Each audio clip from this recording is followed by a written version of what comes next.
What's going on, you guys? It's your Huggable Hipster here, and welcome back to today's episode of Psychologically Gaming. Guys, before this episode, you know how some YouTubers get themselves hyped up and they'll listen to, house music. They'll listen to something that's really like, yeah, I'm gonna get ready to film. I'm gonna get ready to do this. You know what I was listening to before filming this? Twilight. I'm not ashamed. I love the Twilight movies. Don't at me. I know some of the books were cringy. I know that even the movies were cringy AF, but it's so nostalgic for me. Unbelievable. And now that I'm diving into the book Midnight Sun, which thank goodness she released that book. I would have gone crazy if she didn't release that book. It's giving me more of an in-depth look into Edward Cullen's mind, and I'm just like, oh, this is absolutely amazing. I probably should do Psychologically Gaming on Edward Cullen, but he's not in any games that I know of, so that would just be, that would just be a null point. And in today's Psychologically Gaming, we are going to be going over the character from the Ori series. Now, a lot of you are probably thinking, why is that a psychological character? Well, if you guys have seen both of my playthroughs for Ori and the Blind Forest and Ori of the Will of Wisps, there is a constant theme that I noticed with this character. Now, for people who don't know exactly what the character Ori is the tutelar character and the main protagonist of Ori and the Blind Forest and Ori and the Will of the Wisps, a spirit guardian who becomes separated from their biological and adoptive family. Ori is thrust into a journey to save the forest of Nibel from a dangerous decay spreading throughout the land. By the way, if you guys have not played either games, I would highly recommend it. Both games are absolutely stunning and tearjerkers, so bring multitudes of boxes of tissues with you.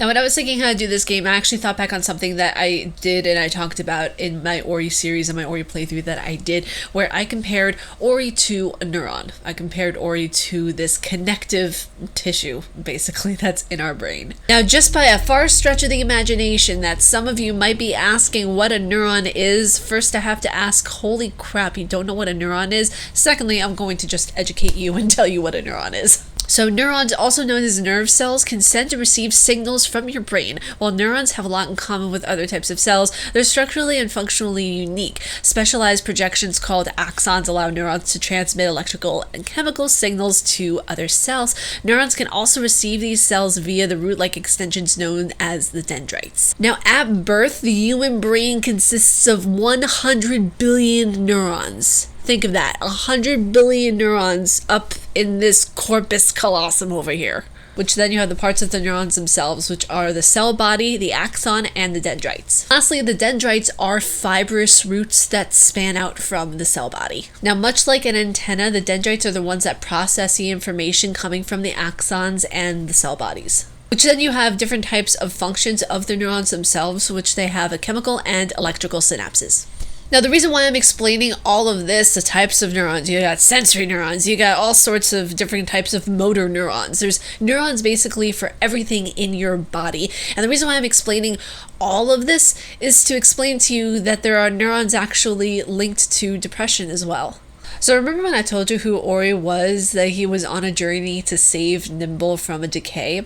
Well, I have a theory in this game that the decay is depression and Ori is the neurons trying to salvage it from the system being hurt any further than it already is. I even continued my theory in the second game for Will of the Wisps, where all the muck that you had to clear up was depression and decay and anxiety and, PTSD and all of these different things that you might have within your brain that you need clearing. You need a good detox. And Ori is the perfect detox because Ori can represent happiness, it can represent serotonin, it can represent everything that is there to help heal your mind, basically. And I wanted to see if there was actually any statistical or psychological proof that neurons and depression linked. Well, I actually found it. So it states here in the article that chronic stress, anxiety, and depression have been linked to atrophy or loss of the hippocampal neurons. A few years ago, Hen's colleague and co-author Ronald Duham, PhD, Yale University, reported that some antidepressants promote hippocampal neurogenesis. But to what effect? To begin to demonstrate a causal relationship between these newly generated cells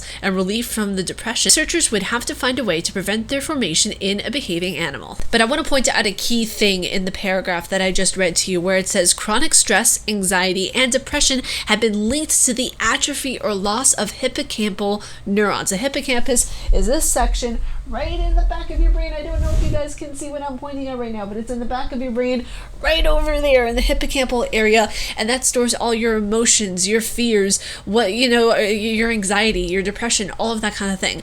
So it actually is very impressive, because back, I think 10 years ago, the thought was that you couldn't grow back neurons, you couldn't have a regenesis of your neurons. Once they were lost, they were just lost. And I should actually clarify though, when I point back here for the hippocampus, it's back here, and then you go in a little bit, and it's somewhere sitting between the parietal and the occipital lobe, right in the back over here. Parietal is this side, occipital is the back of your head. Whenever you're going into the occipital, back a little bit into the parietal, you're going to have the hippocampus sitting right here somewhere. So that's basically what controls a lot of that. Now, linking this back to Ori again is where you have so many of these spirit guardians. You have so many different types of Oris in this place called Nimble. You have so many different types of neurons as well within your brain. See how it's connecting, by the way? In the game, I can strongly say that there is hippocampal regeneration being played out within this entire scenario, because when you really think about it, if we're going with the theory that Ori is a neuron and it's clearing out the depression and anxiety, maybe what's happening is that the brain is being affected by an antidepressant. You never know. To sum up our entire psychologically gaming episode into one little minimalistic box of happiness, we got Ori, which is the neuron, and then we have the depression, which is the gunk and the darkness and the muck that Ori actually has to remove from Nimble, i.e. the brain.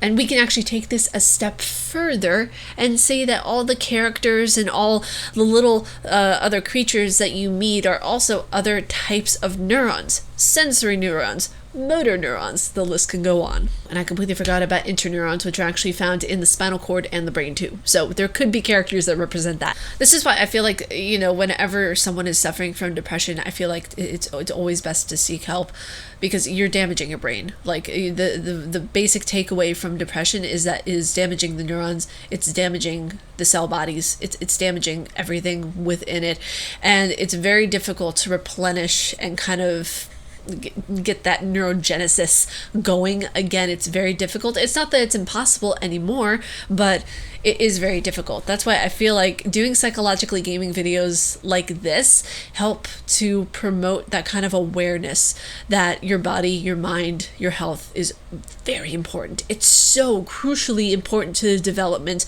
of how you not only perceive the world, but how you grow as a person and how your health brings you into old age. Think about it. I mean, when you're young, you don't really care much about your health. You think you're invincible and you think that you could do anything you want, when in reality, everything that you do today affects how you are for the rest of your life, going into your 70s until death.